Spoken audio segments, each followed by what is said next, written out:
Hey, hi, hello, welcome or welcome back to Lost in Prose, where we talk about all things bookish. And in today's video, I am here with a book haul. So let's begin.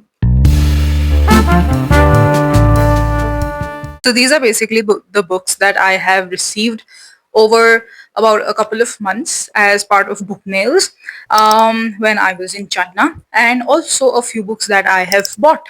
So I thought of opening them all in a book haul, and I also bought books from Shanghai from China, but I have posted that haul separately, so you can go check that out as well. So I think we should begin with the book that is already open. So this is Good Girl by Arya Aber.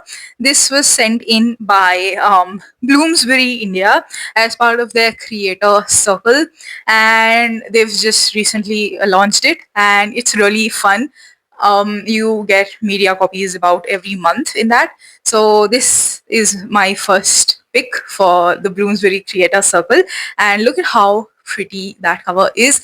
I had posted an unboxing story, actually, not an unboxing reel. It was a story, so I will attach it somewhere on the screen, or maybe I'll link it down below. You can go check it out. I think it is in my story highlights, so I'll share them anyway. So basically, this book is about Neela, who has spent her adolescence disappointing her family while searching for her voice, as she was born in Germany to Afghan parents. In Berlin's artistic underground, Neela finds her tribe. In the city's nightclubs, she can escape the parallel city that made her, the public housing block packed with refugees and immigrants. And then Neela meets writer Marlo Woods, whose fading celebrity opens her eyes to life as an artist. But as Neela finds herself drawn further into his orbit, everything she hopes for, hates, and believes about herself will be challenged. So it has amazing phrases written all over it, and this cover is amazing. I'm really excited to dive into it. So let's move on to the next book, but for that I have to find a place to keep this first. All right. What do I open next? I don't know. Anyway, 2,000 years later. right, so this is where the mic will be for the rest of the video, so I just hope that you can hear me very well. So let's open up the next package that I received. Actually, I had opened this already. I've already opened most of them, but I am very excited like that, so I have no patience when it comes to opening book mails. Otherwise, I'm very patient. So anyway, the next the next mail basically is by Mridu, who or Story Tells. I absolutely love her page on Instagram as well as YouTube. I will link down her socials below. You should definitely go check out her YouTube vlogs, which are so fun and amazing. She has posted a couple of episodes of her Paris Disneyland vlogs, and I love them so much. Loving them could definitely be an understatement because I am completely obsessed with them, and she definitely deserves a lot more views and also subs and stuff like that. So you should definitely go check her out on Instagram as well as on YouTube.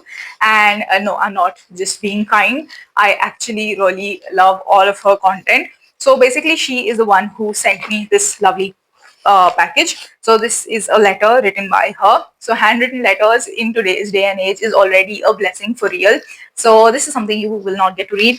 But anyways, the next thing is this very beautiful tote bag.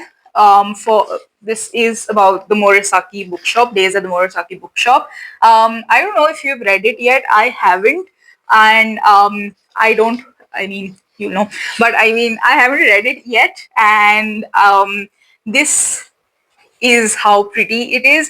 The material of this tote bag, I've never seen a tote bag as pretty and as vibrant as this in color, and the quality is just amazing. The tote bag has a bookshelf on it, and I don't think there's anything better than that.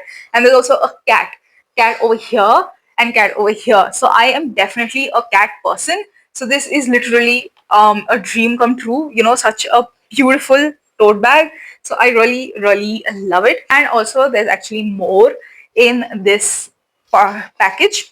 So it is this. Will we see you at the Morisaki bookshop? And then there is these. Is that all? Yes. So there are these postcards in it, and these postcards are the prettiest thing that I have ever seen. Each of them have a quote from the book. I think the book is a duology, or is it a trilogy now? I don't know. There are definitely two books, but I am kind of doubting if there's a third book also, but I'm not very sure yet. But I'm really excited to read them both. And all these postcards are so beautiful. I also posted them on my Instagram, so you can even go check it out over there. It's, I think, in my July wrap up, I think so. So it's there. You could definitely check it out. And this is how the back of each of them looks like.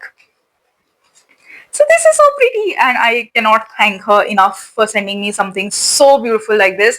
Thank you so much, Mridu. I know you're watching this because you are a fantastic person who always watches all my videos and comments on it as well. So a lot of love to you. Okay, so let's move on to the next thing. I have to keep this at the side first. Give me a minute. All right, next up is a very justified purchase. I mean, it's very justified. This is basically for my degree purposes, not for only recreational reading, but also degree purposes, because I am an English literature student, or major basically. And all of these books are for that, but they do get included in the haul because I spent money on them. So anyway, there were also a couple of other books that were part of the syllabus this time, but I've already read them, or I already own them, like Pride and Prejudice and Jane Eyre. So I already have that. Anyway, the books that I bought this semester is, first up is Lady Windermere's Fan by Oscar Wilde, which is a play. I think it's a comedy by Oscar Wilde, and I haven't read anything by Oscar Wilde actually, and I'm quite excited to dive into his works. So Oscar Wilde was an Irish story writer and playwright, and is remembered for his comedy plays like Lady Windermere's Fan and An Ideal Husband, and his only novel, The Picture of Dorian Gray. So I do have Picture of Dorian Gray, but I haven't read it yet. So maybe this, since it's not that thick, will get me into the mood or habitual of his writing style, so I can easily dive into it. So this play basically is about when the aristocratic and beautiful Lady Windermere confronts her husband about his affair with Mrs. Ereline. Ereline.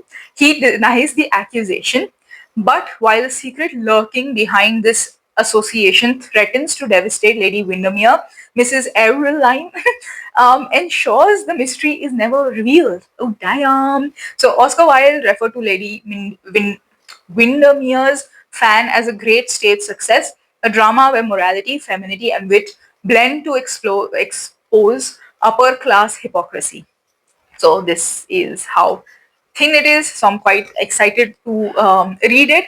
And actually, the cover reminds me of one of those Instagram filter trends that is just really funny. I'll find a reel. I'll try to attach something here, but in which like only the mouth part changes and the rest are like classical paintings. So that really cracks me up. So I just can't unsee it here.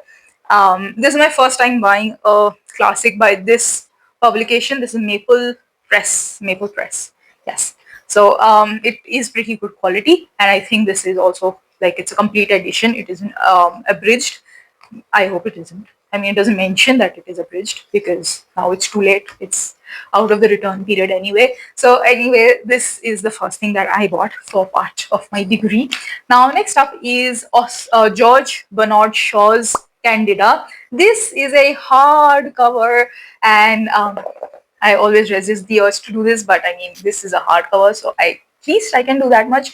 So this is Candida by George Bernard Shaw. That was the receipt which fell off, and I don't want to see it. So this is also for the first time I am buying from this publication. This is Peacock Books. I've never even heard of it, to be honest. So I'm glad that the quality seems top notch, and the pages are also nice and crispy, and the printing, the ink is absolutely perfect because this wasn't that expensive, so I was hoping that it would be okay. And it's quite nice actually. I like how pretty the edition looks like. And Candida, again, I haven't read anything by G.B. Shaw, and I'm really, really excited to dive into this. It has a quote written here: "We have no more rights to consume happiness without producing it than to consume wealth without producing it." That's smart.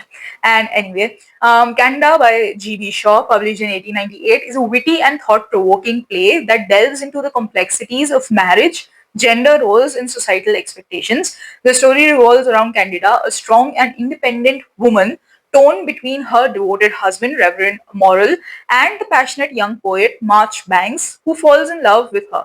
Shaw skillfully explores the dynamics of love, power, sacrifice, and challenging traditional notions of masculinity and femininity. With sharp dialogue and engaging characters, Candida raises questions about love, freedom, and personal fulfillment, making it a timeless piece of literature that remains relevant even today. Shaw's humor and keen insight into human nature make this play both entertaining and intellectually stimulating. So one of the common themes that I've picked up in both of these is like it kind of centers around infidelity and also illicit affairs. That's kind of something that I'm picking up in both of these.